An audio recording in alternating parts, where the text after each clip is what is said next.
हाँ ठीक है। तो बच्चे लास्ट लेक्चर में हमने एंट्रोपी के बारे में पढ़ा था ना, कि एंट्रोपी क्या होती है, किस तरह से एंट्रोपी की एप्लीकेशन, एंट्रोपी चेंज वगैरह के बारे में। एक चीज हमने उसमें छोड़ दी थी, गिब्स एनर्जी। ठीक है, गिब्स एनर्जी का वर्ड आया था, बट हमने बोला था कि हम इसको नेक्स्ट क्लास में डिस्कस करने वाले हैं। तो वो नेक्स्ट क्लास आज की क्लास है। तो आज का हमारा जो टॉपिक रहेगा, टुडेज टॉपिक क्या है, गिब्स एनर्जी। और एक बच्चे हम थर्ड लॉ ऑफ थर्मोडायनामिक्स पढ़ेंगे, और उसके साथ साथ कुछ क्वेश्चन आंसर हम करने वाले हैं। ठीक है, थर्ड लॉ के साथ साथ हम कुछ क्वेश्चंस करेंगे। So now let's start with the session. ठीक है, अब हम अपना सेशन स्टार्ट करते हैं गिब्स एनर्जी के साथ। तो देखो बच्चे, सबसे पहला हमारा जो टॉपिक है, that is about Gibbs free energy. अब गिब्स फ्री एनर्जी का क्या मतलब है बच्चे, यहाँ पे गिब्स फ्री एनर्जी का क्या मतलब होता है कि सबसे पहली बात बेटा, गिब्स फ्री एनर्जी भी एक थर्मोडायनामिक टर्म है। ठीक है, it is one of the thermodynamic term. Thermodynamic term है क्योंकि ये भी कहीं ना कहीं हीट रिलेटेड है। ऑब्वियसली थर्मोडायनामिक एस्पेक्ट से चल रहे हैं। इसमें डेल्टा एस और डेल्टा एच की वैल्यू को हम मेजर करने वाले हैं। ठीक है, डेल्टा एस भी आता है इसमें, डेल्टा एच भी आता है। सो दैट्स व्हाई गिब्स एनर्जी को भी हम थर्मोडायनामिक टर्म ही बोलेंगे। तो गिब्स एनर्जी का रोल क्या है, गिब्स फ्री एनर्जी हमें बताती क्या है। देखो बेटा, क्या है कि गिब्स एनर्जी का क्या मतलब है कि किसी भी सिस्टम से आप कितना यूजफुल वर्क ले सकते हो। कि मान लो अगर आपके पास कोई सिस्टम है, आप उससे कितना यूजफुल वर्क ले सकते हो। फॉर एग्जाम्पल बेटा, अगर मुझसे पूछा जाता है कि मैम आप दिन के कितने लेक्चर ले सकते हो, मैं बोलूंगी कि मैं यूजफुली 4 लेक्चर दिन के ले सकती हूँ। मीन्स ये क्या हो गया मेरा यूजफुल वर्क, कि उनका एक ये एम्प्लॉय है, उस एम्प्लॉय से वो कितना वर्क ले सकते हैं, that would be considered as Gibbs energy. उसको हम क्या बोलते हैं बच्चे, गिब्स फ्री एनर्जी। यानी कि how much useful work you can obtain from a any of the system, किसी भी थर्मोडायनामिक सिस्टम से उसके कांस्टेंट टेम्परेचर एंड प्रेशर पे आप कितना वर्क उससे ले सकते हो, यूजफुल वर्क ऑब्टेन कर सकते हो। तो हम उसको क्या बोलेंगे, गिब्स फ्री एनर्जी। या फिर ऑल्टरनेटिवली बेटा हम कैसे बोल सकते हैं दूसरी लैंग्वेज में, कि गिब्स फ्री एनर्जी क्या है कि किसी सिस्टम की कितनी कैपेसिटी है नॉन मैकेनिकल वर्क करने की। अब बात आती है बच्चे नॉन मैकेनिकल वर्क की। What do you mean by non mechanical work? कोई मुझे बता सकता है कि नॉन मैकेनिकल वर्क क्या होता है? यस, कौन बताएगा? नॉन मैकेनिकल वर्क बेटा, मैकेनिकल वर्क होता है बच्चे की जो वर्क हमारी फोर्स के थ्रू हो रहा है। ठीक है ना, जिसके लिए हम कुछ फोर्स लगाएं, that would be considered as non mechanical force. Sorry, वो मैकेनिकल फोर्स होगा। नॉन मैकेनिकल फोर्स आप कैसे ले सकते हो, कि मान लो नॉन मैकेनिकल फोर्स को हम कैसे डिस्कस करते हैं, कि आपका ये घर है, ये इस तरह से हम अपना घर बना लेते हैं सुंदर सा। ठीक है, और ये मार्केट है। अब आप मार्केट तक गए बाइक से, आपने क्या बोला कि मैम 1 लीटर में मैं 10 किलोमीटर का सफर कर सकता हूँ। 1 लीटर तेल में 10 किलोमीटर आप काम कर सकते थे। सो दैट मीन्स ये उसकी कैपेसिटी है वर्क करने की। तो कोई चीज की कितनी कैपेसिटी है कि वो वर्क कर सकता है, that is also considered as Gibbs energy. Gibbs energy वो भी मेजर करती है। ठीक है ना, alternatively Gibbs energy is the capacity of a system to do non mechanical work. ये कैपेसिटी बताती है सिस्टम की कि वो कितना नॉन मैकेनिकल वर्क कर सकते हैं। ठीक है, and delta G measure the non mechanical work done on it. और डेल्टा जी बच्चे क्या मेजर करते हैं कि कितना नॉन मैकेनिकल वर्क उसके ऊपर हुआ है। ठीक है, so Gibbs energy is the capacity of a system. ये कैपेसिटी है सिस्टम का कि वो कितना नॉन मैकेनिकल वर्क कर सकता है। And delta G measure the non mechanical work done on it. और डेल्टा जी क्या मेजर करता है कि कितना नॉन मैकेनिकल वर्क जो है उस पे हो सकता है। ये बात क्लियर हुई सबको गिब्स एनर्जी की?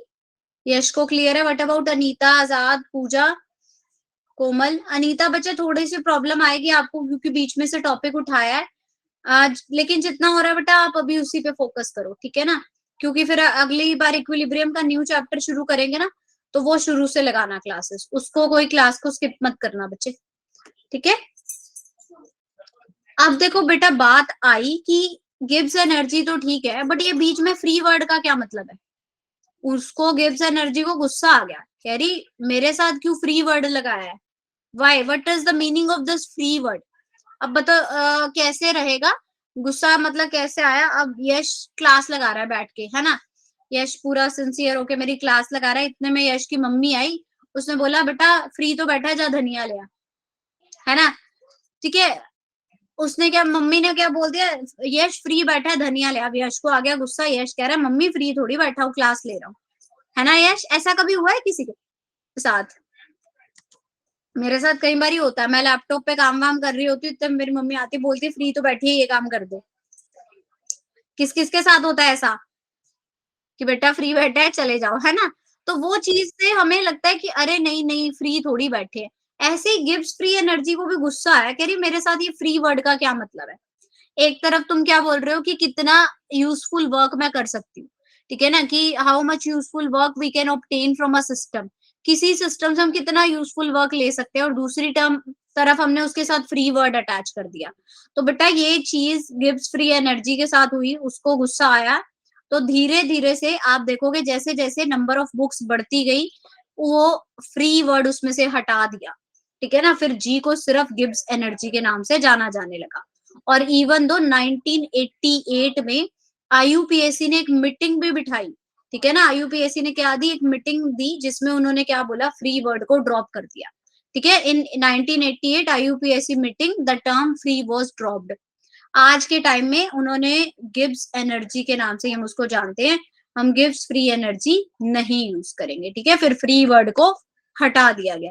देख लो एनर्जीज को भी बुरा लगता है, उससे बुरा लगा कि मेरे को क्यों फ्री फ्री बोल रहे हैं, मैं थोड़ी ना फ्री हूँ, है ना। So that's why it is considered as Gibbs energy. Clear सबको? चलो अब बच्चे हम बात करेंगे कि एक न्यू थर्मोडायनामिक स्टेट फंक्शन की। जी जी से डिनोट करते हैं हम गिब्स एनर्जी को, और इसका फॉर्मूला क्या है, G is equal to H minus T S. Now हमें पता है बेटा, ना तो एच ना एस, एच और एस की कोई भी एग्जैक्ट वैल्यू हम नहीं निकाल सकते, एग्जैक्ट वैल्यू नॉट पॉसिबल, ठीक है, एग्जैक्ट वैल्यू इनकी पॉसिबल नहीं है। हम हमेशा वर्ड यूज करते हैं delta H and delta S, तो जी को भी हम इसी फॉर्म में लिखेंगे, that G is equal to delta G delta H minus T delta S. इसको हम कैसे लिख सकते हैं, delta G is equal to delta H minus T delta S. और अगर बच्चे हमारे पास डेल्टा जी लेस देन 0 हो तो उसको हम क्या बोलते हैं, ये रिएक्शन क्या है, स्पॉन्टेनियस, ठीक है। जैसे मैंने डेल्टा एस के लिए वो 3 पॉइंट बोले थे ना, अच्छे से लर्न कर लो। इसके लिए भी बेटा ये 3 पॉइंट्स हमें अच्छे से लर्न करने हैं, टू बी रिमेम्बर्ड, कि डेल्टा जी अगर लेस देन 0 है तो स्पॉन्टेनियस होगी रिएक्शन, अगर डेल्टा जी इक्वल टू 0 है तो रिएक्शन कैसी होगी, रिवर्सिबल। यहाँ हम इसको क्या बोलेंगे, इक्विलिब्रियम पे है, रिएक्शन क्या है, इक्विलिब्रियम अटेन करा है। और अगर डेल्टा जी ग्रेटर देन 0 होता है तो रिएक्शन होती है हमारी non spontaneous. Very good, so reaction would be non spontaneous. अच्छा डेल्टा एस वाला याद है किसी को, डेल्टा एस में क्या था, अगर डेल्टा एस लेस देन 0 था तो स्पॉन्टेनियस था या नॉन स्पॉन्टेनियस था? यस, कोई बता सकता है, थोड़ा बहुत याद हो किसी को? यस, किसी को कुछ याद हो?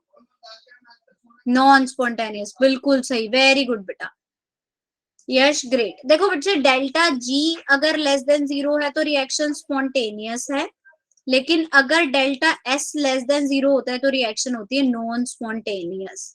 तो यहां से आपको देखना है कि डेल्टा जी और डेल्टा एस जो है एक दूसरे के साथ एंटी बिहेव करते हैं, यानी अगर डेल्टा जी लेस देन 0 पे स्पॉन्टेनियस रिएक्शन शो करता है तो दूसरे वाला नॉन स्पॉन्टेनियस होगा, उससे उल्टा चलेगा, ठीक है। So this both are anti to each other, तो ये चीज हमने ध्यान में रखनी है, तीनों point. Delta G less than 0 spontaneous, delta G is equal to 0 तो प्रोसेस क्या होगी, इक्विलिब्रियम। और अगर हमारा डेल्टा जी ग्रेटर देन 0 है तो रिएक्शन कैसी होती है हमारे पास, नॉन स्पॉन्टेनियस, ठीक है। क्लियर है सबको? यस, इनवर्सली प्रोपोर्शनल हम कह सकते हैं। Very good Anita, that's great. चलो अब हम आगे चलते हैं बेटा, ये टेबल है ना, this is your 8 marks, this is not only your table, ये 8 मार्क्स आपको नीट और जेई में दिलवाता है, ठीक है ना। नीट में और जेई में हमें इसके 8 नंबर मिलते हैं, क्योंकि इस पे क्वेश्चन आता ही आता है। डेल्टा एच डेल्टा एस और डेल्टा जी के साइन के ऊपर क्वेश्चन जरूर आता है कि वो स्पॉन्टेनियस है, नॉन स्पॉन्टेनियस है, किस तरह की रिएक्शन है।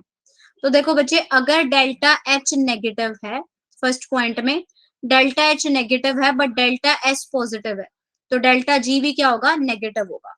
डेल्टा जी हमारा क्या होगा, नेगेटिव होगा। और रिएक्शन अभी हमने पढ़ी, डेल्टा जी लेस देन 0 में रिएक्शन कैसी होती है, स्पॉन्टेनियस। तो रिएक्शन क्या हो जाएगी, स्पॉन्टेनियस। अब सेकेंड पॉइंट में डेल्टा एच पॉजिटिव है और डेल्टा एस नेगेटिव है, ठीक है, डेल्टा एच पॉजिटिव और डेल्टा एस नेगेटिव, तो डेल्टा जी भी क्या हो जाएगा, positive. Delta G would be positive, तो रिएक्शन क्या आएगी बच्चे, non spontaneous. Reaction is non spontaneous in nature. और थर्ड हमने क्या बोला कि डेल्टा एच भी पॉजिटिव है और डेल्टा एस भी पॉजिटिव है, तो लो टेम्परेचर पे डेल्टा जी भी पॉजिटिव होगा और डेल्टा जी हमारा क्या हो जाएगा, हाई टेम्परेचर पे नेगेटिव। और अगर डेल्टा जी पॉजिटिव मतलब ग्रेटर देन 0 तो नॉन स्पॉन्टेनियस, और अगर वो लेस देन 0 है तो स्पॉन्टेनियस। ऐसे ही बच्चे फोर्थ पॉइंट में क्या बोला गया कि डेल्टा एच भी नेगेटिव है और डेल्टा एस भी नेगेटिव है, तो लो टेम्परेचर पे दोनों ही negative, reaction spontaneous. High temperature पे पॉजिटिव, तो रिएक्शन क्या हो गई, नॉन स्पॉन्टेनियस। तो ये टेबल को सबने अच्छे से लर्न कर लेना है, ये मानो आपको घोल के पी लेना है, ठीक है ना, मैं यही कहूंगी कि इसको घोल के पी लो। देखो इसको हम कैसे लर्न कर सकते हैं, टेक्निक क्या है, आप इसको ऐसे लर्न करो कि एच मान लो हनुमान जी है, ठीक है, नेगेटिव मतलब गुस्से में है। अगर हनुमान जी गुस्से में है तो सामने वाला चाहे पॉजिटिव ही क्यों ना हो, ओवरऑल नेगेटिव ही रहेगी रिएक्शन। वो गुस्से में है तो मान लो डेल्टा जी भी गुस्से में ही है, तो अब हमें पता है डेल्टा जी नेगेटिव, तो रिएक्शन कैसी, स्पॉन्टेनियस। तो डेल्टा एच अगर पॉजिटिव है और डेल्टा एस नेगेटिव है, अगर वो चीज पॉजिटिव है और दूसरे वाला नेगेटिव है, तो मेन हमें क्या देखना है, एच वैल्यू को देखना है आपको। अगर एच वैल्यू नेगेटिव थी तो डेल्टा जी भी नेगेटिव हो गया। अब एच वैल्यू पॉजिटिव है तो हमारी डेल्टा जी वैल्यू भी क्या होगी, पॉजिटिव होगी। और अगर हमारी डेल्टा जी वैल्यू पॉजिटिव है तो रिएक्शन कैसी होती है, non spontaneous. Reaction would be non spontaneous. Similarly बच्चे, अगर डेल्टा एच और एस दोनों ही, हनुमान जी भी पॉजिटिव सामने वाला भी पॉजिटिव, तो रिएक्शन पहले लो टेम्परेचर पे तो पॉजिटिव रहेगी, हाई टेम्परेचर मतलब गुस्सा बढ़ रहा है तो वो नेगेटिव हो जाएंगे, तो डेल्टा जी क्या हो गया, नेगेटिव। अगर पहले ही दोनों नेगेटिव थे तो पहले शुरू में भी नेगेटिव रहेंगे, हाई टेम्परेचर मतलब थोड़ा थोड़ा माहौल ठीक हुआ तो वो पॉजिटिव हो गए। तो इसको कोई भी टेक्निक लगाओ बट ये पूरा का पूरा table you have to grab it, ठीक है, ठीक है। एंथैल्पी को बता दूंगी बेटा मैम, यहाँ पर लो टेम्परेचर मतलब लेस देन 25। हाँ बेटा, लो टेम्परेचर आप लेस देन 25 लिख सकते हो, रूम टेम्परेचर से नीचे, ठीक है।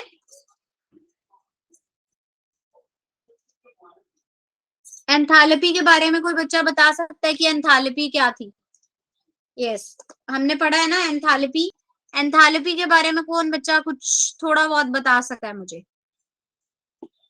Yes, what do you mean by enthalpy, क्या पढ़ के आए थे हम एंथैल्पी में, कौन बताएगा मुझे?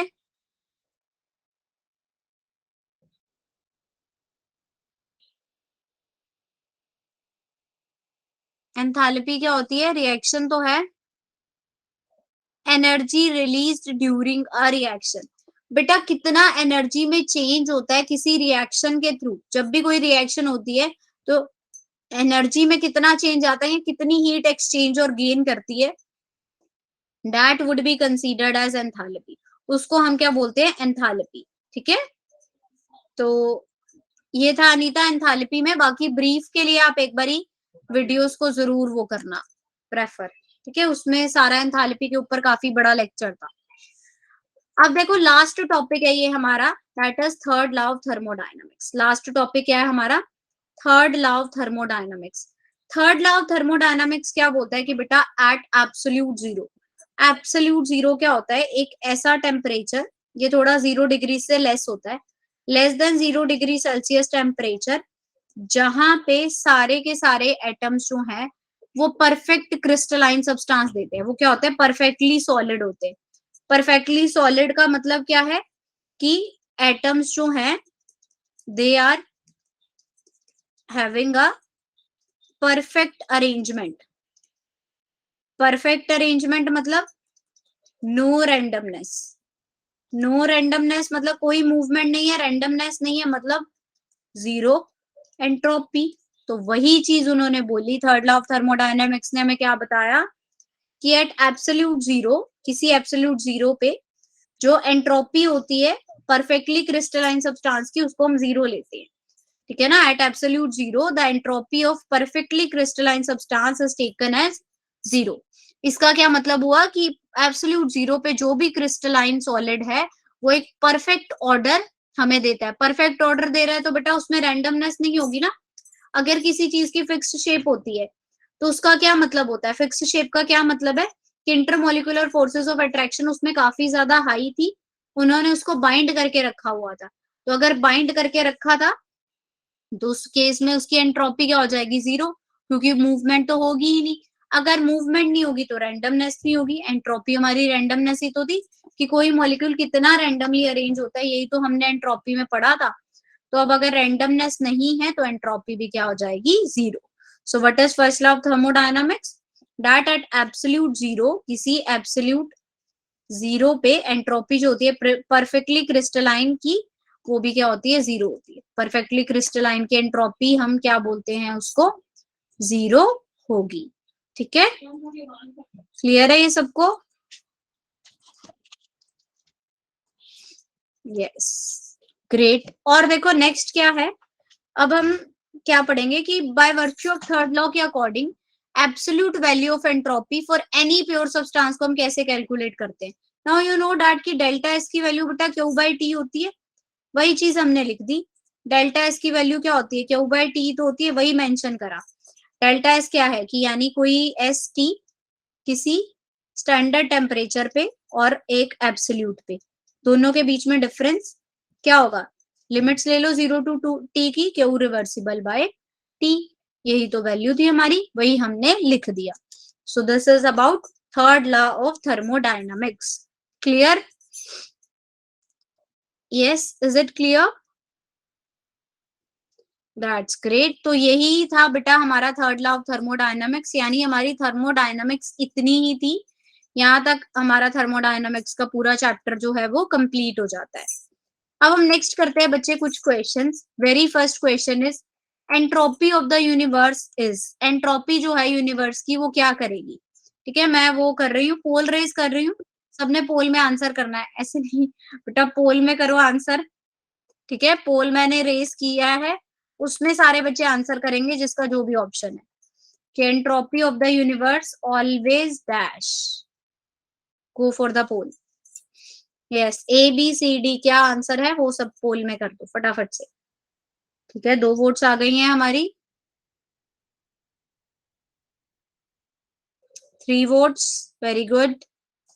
एटलीस्ट 5 ही बच्चे हो, 5 तो एक्टिव रहो, 5 वोट्स तो दिखा दो मुझे।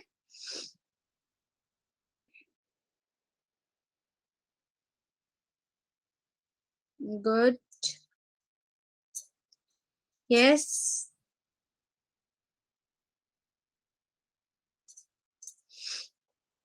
So absolutely correct. Entropy of the universe continuously increasing, entropy जो होती है बच्चे यूनिवर्स की वो कॉन्टिन्यूसली इंक्रीज करती है। ठीक है ना, entropy of the universe continuously increasing, कौन सा लॉ है ये, विच लॉ, ये लॉ है हमारे पास, कौन सा है? यस, हुज गोना टेल मी?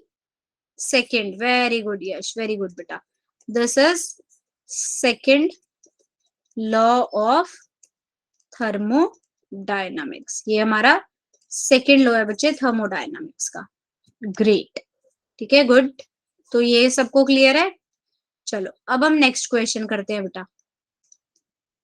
नेक्स्ट क्वेश्चन है हमारा, ये देखो AIMT का क्वेश्चन है, यानी all India pre medical test 2014 में, नीट मान लो, नीट में ये क्वेश्चन आया हुआ है, क्या है, X2O4 गिव 2 of XO2, जिसमें डेल्टा यू की वैल्यू बचे 2.1 है, डेल्टा एस की वैल्यू 20 है, टेम्परेचर हमारा 300 केल्विन है, आपको डेल्टा जी निकालना है। ठीक है, you have to calculate the value of delta G. अब मैं टाइम दे रही हूँ इसको कैलकुलेट करके फिर आंसर करना पोल में, ठीक है। रैंडमली किसी ने भी आंसर नहीं करना, थोड़ा सा सोचो कैसे होगा, ठीक है। देखते हैं कौन बच्चा बता पाता है, फिर मैं बताती हूँ कि किस तरह से करना है हमें ये क्वेश्चन, ठीक है। Let's just think about a while, एक 2-3 मिनट ले लो, ठीक है, फिर देखते हैं कि कौन बता पाता है कौन नहीं। I am just giving 2 to 3 minutes to you all, ठीक है। 5 बच्चे 2-3 मिनट लो बेटा, देखो क्या आंसर आएगा। कॉपी पेन लेके बैठते हो या बस यूं ही कंबल में रजाई में सुनते हो? यस, कैसा सीन है, कंबल रजाई वाला या कॉपी पेन वाला? कॉपी पेन, दैट्स ग्रेट, ठीक है, फिर करो इसको।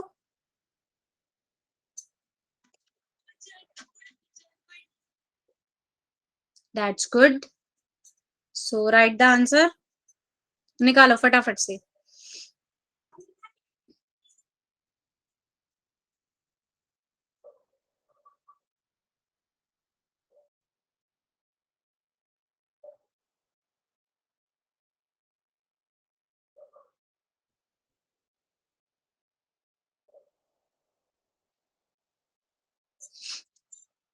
अभी तक एक भी वोट नहीं आई, फटाफट करो।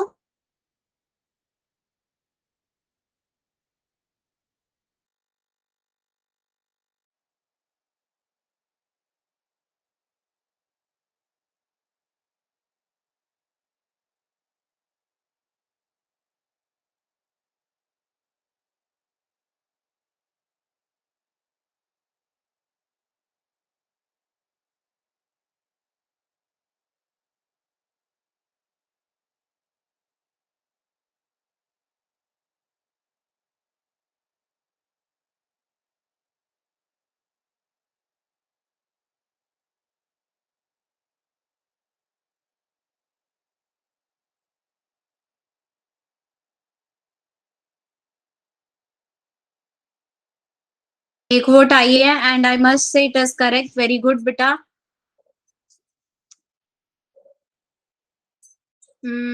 ये थोड़ा सा कंफ्यूजन हो गया आपको बेटा। देखो मैं बताती हूँ ये क्वेश्चन हम कैसे करेंगे, लेट्स सी। अब आप सबको पता है बच्चे, डेल्टा जी की वैल्यू क्या होती है, delta H minus T delta S, ठीक है। टी है, डेल्टा एस है, बट डेल्टा एच नहीं है। तो पहले डेल्टा एच की वैल्यू निकालते हैं, delta U N G R T.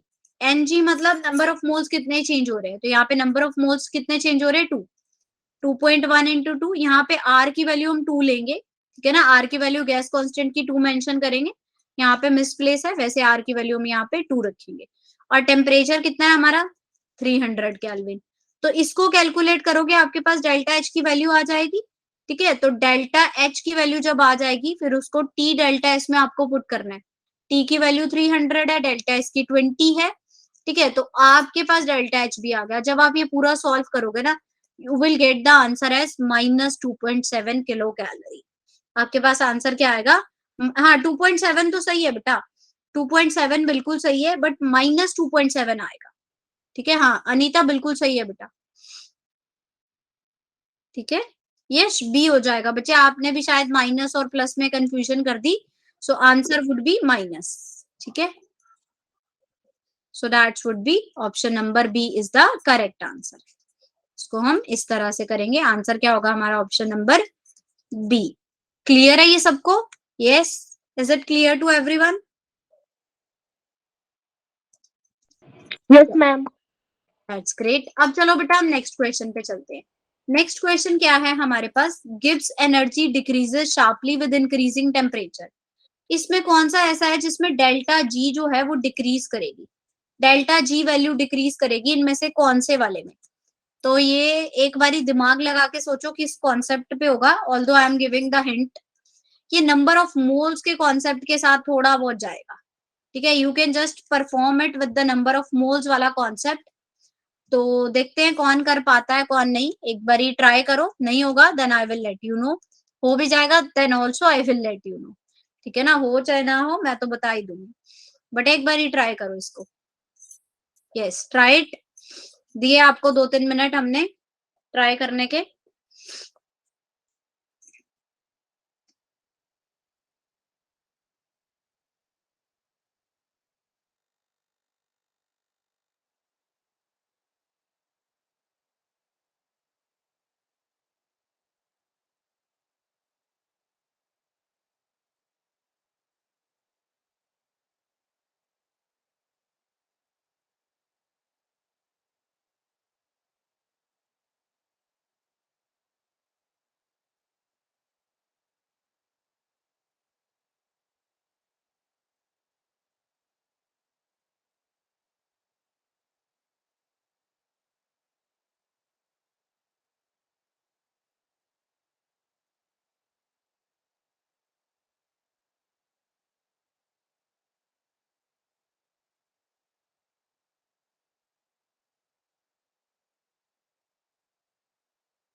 अरे मैं म्यूट पे ही बोले जा रही थी। यस यस कोमल, हम इसी कॉन्सेप्ट से करेंगे, बिल्कुल सही है। ठीक है, डेल्टा एस ग्रेटर देन 0 होगा, अगर delta N G greater than 0 है तो डेल्टा जी लेस देन 0। हाँ, we have to use this concept. Absolutely correct, very good Komal. देखो बेटा क्या रहेगा, इसमें हम पहले नंबर ऑफ मोल्स देखते हैं। फर्स्ट वाली क्या है हमारे पास, half of C plus half of O2, हमें क्या दे रहे हैं, half of CO2।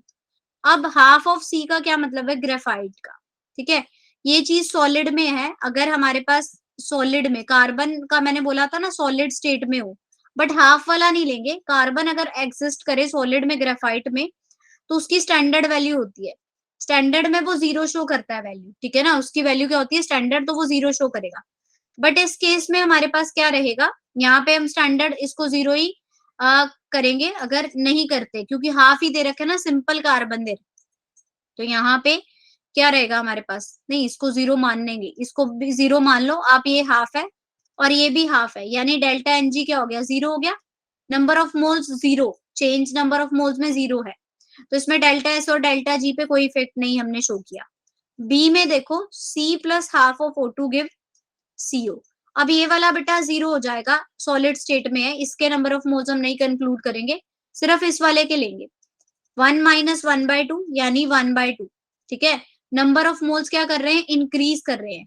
Number of moles increase करें यानी डेल्टा एस वैल्यू इंक्रीज करेगी। और बेटा अगर डेल्टा एस वैल्यू इंक्रीज करती है तो डेल्टा जी क्या करेगी, डिक्रीज।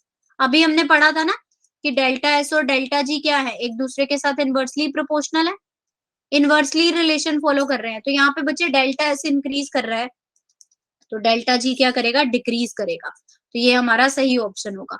अगर आप यहाँ भी देखोगे CO प्लस हाफ O2, यानी इधर तो 3/2 है और इधर 1 है, तो 1 माइनस 3/2 माइनस 1/2, तो नंबर ऑफ मोल्स कम हो रहे हैं, कम हो रहे होते हैं तो डेल्टा एस भी कम होता है। अगर डेल्टा एस कम होता तो डेल्टा जी बढ़ता। ठीक है ना, तो ये वाला वैल्यू तो नहीं हो सकता, तो ये भी नहीं होगा। सेम बेटा ये केस है, ये भी नहीं होगा। और यहाँ भी हमारा 0 ही था, तो ये भी नहीं है। तो हमारा जो करेक्ट आंसर आएगा वो क्या आएगा, ऑप्शन नंबर बी। क्लियर हुआ सबको ये वाला क्वेश्चन? यस यश, पूजा, आजाद, अनीता। ठीक है यश बेटा, क्लियर हुआ? चल ठीक है, वेरी गुड। अब चलते हैं हम नेक्स्ट क्वेश्चन पे बच्चे। नेक्स्ट क्वेश्चन आता है हमारे पास, for a given reaction delta H हमारा 35.5 है, डेल्टा एस हमारा 83.6 है। रिएक्शन क्या बोली गई है, स्पॉन्टेनियस है। तो आपको टी की वैल्यू बतानी है। अब देखो नीट में 2017 में ये क्वेश्चन आया है, and this is really very easy question. तो यहाँ से आप देख सकते हो बच्चे, हम कई बार डरते हैं ना कि नीट और जेई का लेवल बहुत हाई होता है, तो इतना हाई लेवल है नहीं है जितना हम सोचते हैं। तो ये क्वेश्चन जो है ये बहुत इजी है, एक बहुत छोटे से कॉन्सेप्ट पे बेस्ड है। ठीक है, लो थोड़ा सा टाइम, सोचो इसको और फिर आंसर करो। मैं पोल रेस करती हूँ, बहुत ज्यादा इजी कॉन्सेप्ट है इसका। तो मैं बताऊंगी ना, यू ऑल विल से कि अच्छा मैम ये इतना इजी था। ठीक है, थोड़ा सा सोचो बस, डेल्टा जी की वैल्यू लगनी है। स्पॉन्टेनियस आपको हिंट दे दिया। ठीक है ना, हिंट में मैंने क्या लिख दिया, ये स्पॉन्टेनियस वर्ड इसका हिंट है, इसके अकॉर्डिंग क्वेश्चन होगा। ठीक है, देखते हैं कौन बताता है। पहले वाला तो कोमल ने बता के प्राइज जीत लिया था, कोमल ने कॉन्सेप्ट बताया था। अब देखते हैं इसका कौन कॉन्सेप्ट बताएगा। Yes, let's go.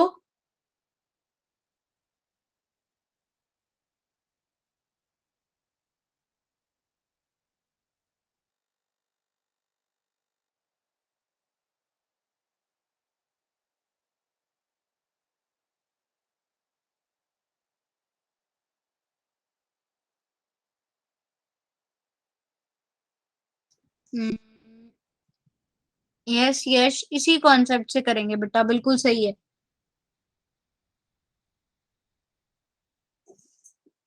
ये वाला कॉन्सेप्ट लगाओ और आंसर निकालो।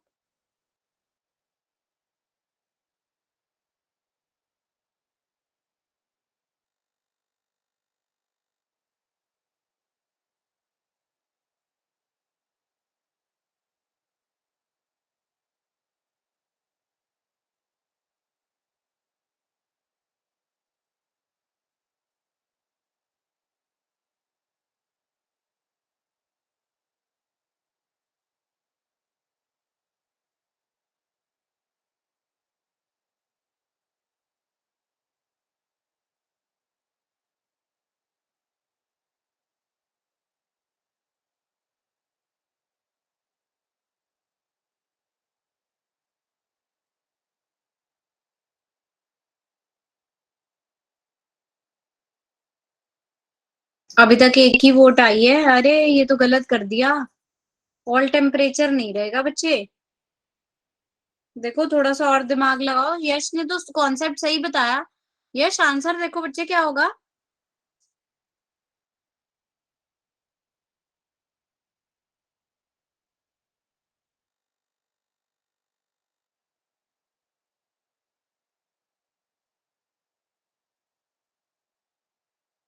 देखो इसको कैसे करेंगे।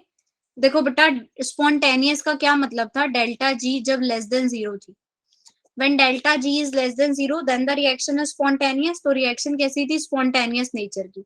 अब आपको पता है डेल्टा जी की वैल्यू क्या होती है, delta H minus T delta S less than zero, यानी delta H is greater than T delta S. तो delta H by delta S T, यानी T delta H by delta S के ratio से क्या होगा, बड़ा होगा। ठीक है ना, delta H by delta S के रेशो से बड़ा होगा। अब डेल्टा एच क्या है बच्चे, 35.5 किलो जाउल। किलो जाउल मतलब 1000 से मल्टीप्लाई कर दो और 83.6 से डिवाइड। सो जो ये वैल्यू आएगी ना, क्या वैल्यू आएगी, इसको कैलकुलेट करके देखते हैं हम। आई थिंक सो 425 से बड़ा आएगा ये बी ऑप्शन होगा फिर इसका।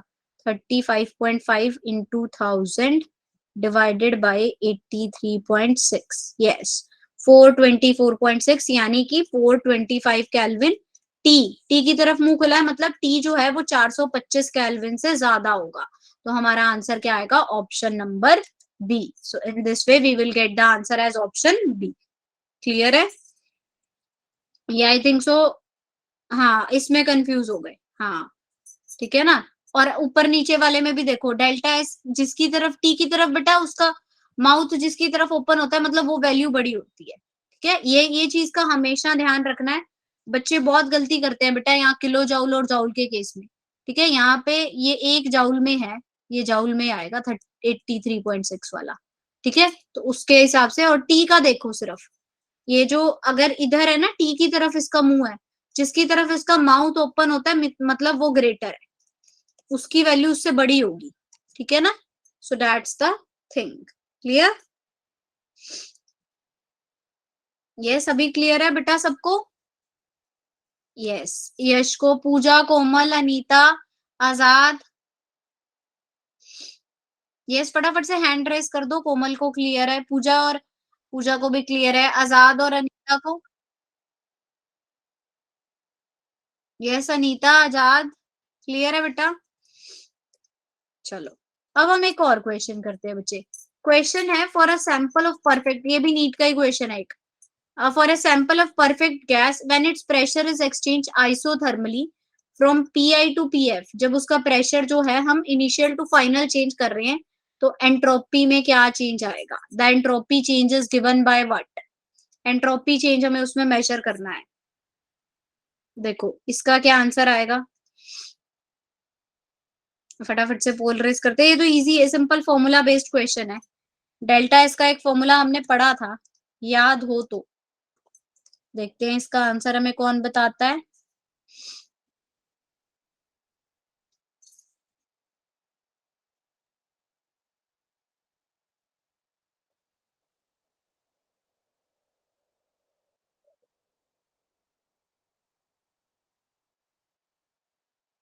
पोल आ नहीं रहा।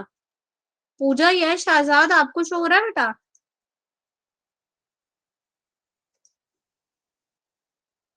आ रहा है बच्चे, आप एक बार ही रिफ्रेश करो। देखो हाँ वोट्स भी आ रही हैं। हाँ देखो,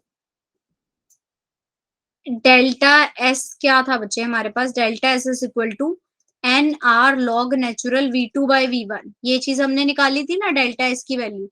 तो मैंने क्या बोला था कि from the Boyle's law P one V one is equal to P two V two. फिर यहाँ पे हमने बॉयल्स लॉ का एग्जाम्पल लिया था कि P one V one P two V two के इक्वल है। तो यहाँ से हमने क्या पढ़ा था, P one by P two is equal to V two by V one, यानी V two by V one को आप क्या लिख सकते हो, P initial P one by P two, यानी N R is equal to log natural P one by P two. P one by P two means P initial by P final. तो delta S की value क्या आएगी, N R log natural P I by P final, यानी answer क्या हो गया हमारा, option number D. इसका ऑप्शन डी हमारा करेक्ट आंसर होगा। ठीक है, गलत कर दिया तुमने। P I by P F, R T नहीं होगा बच्चे उसमें, एन आर टी तो कैंसिल हो जाता है ना, क्योंकि डेल्टा एस क्या होता है, क्यू बाई टी होता है, तो टी नहीं आएगा, N R P I by P F. ठीक है, ग्रेट। अब ये लास्ट ही क्वेश्चन है हमारा। हाँ देखो बच्चे, identify the correct statement for change of Gibbs free energy for a system at constant pressure and temperature. आपको देखना है गिब्स फ्री एनर्जी का स्पॉन्टेनियस और नॉन स्पॉन्टेनियस वो कब होती है। ठीक है, ये भी all India pre medical test का ही क्वेश्चन है 2006 का, तो इसको भी फटाफट से हम अटेम्प्ट करते हैं, देखते हैं इसका क्या आंसर होगा। ध्यान से करना इसको, ये अभी अभी तो करा हमने डेल्टा जी के ऊपर। देखो कितने क्वेश्चन आ रखे थे बेटा डेल्टा जी के बेस पे, डेल्टा जी डेल्टा एच के बेस पे बहुत क्वेश्चन आते हैं नीट में, जेई में। ठीक है, काफी सारे क्वेश्चन हमसे पूछे जाते हैं, सो go for it.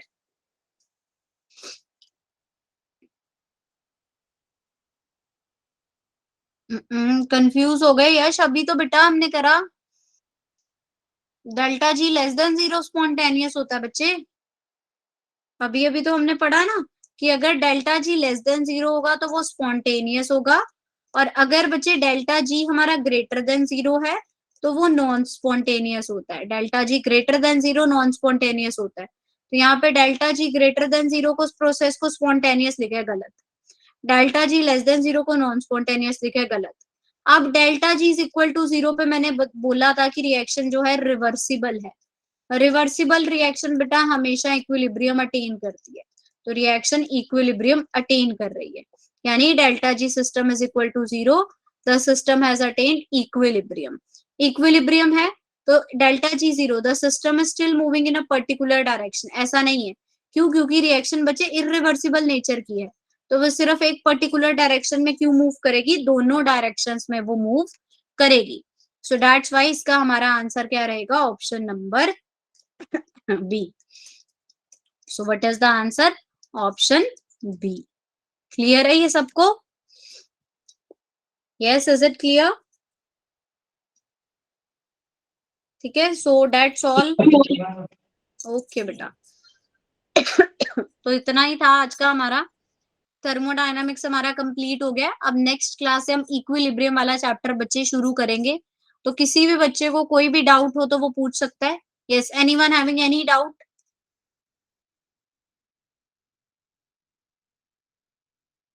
No? Okay.